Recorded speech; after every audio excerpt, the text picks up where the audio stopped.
स्वागत है हमारे यूट्यूब चैनल पे।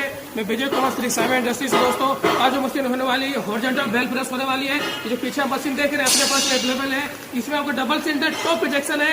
हम लोग मशीनों जो बना रहे हैं फ्रंट रिजेक्शन ट्रिपल एक्शन वो भी बना रहे हैं। तो ये को लेकर चलते हैं, हम लोग मशीनें बना रहे हैं। ये जो आप देख रहे हैं हमारे पीछे मशीन है, ये आप देख रहे हैं ट्रिपल एक्शन मशीन बन रही है दोस्तों। इसमें कोई आइटम हेवी आइटम कर सकते हैं। उसको लगातार हम लोग बना रहे हैं रांची में। जिनकी जरूरत चाहिए दीवार कॉन्टेक्ट कीजिए, संपर्क करके हम ले सकते हैं दोस्तों। चाहे वर्टिकल बेलर लेना हो या हॉरिजॉन्टल बेलर आपको लेना हो, आपको कहीं से जाना नहीं है, रांची रामगढ़ आपको मिल जाएगा।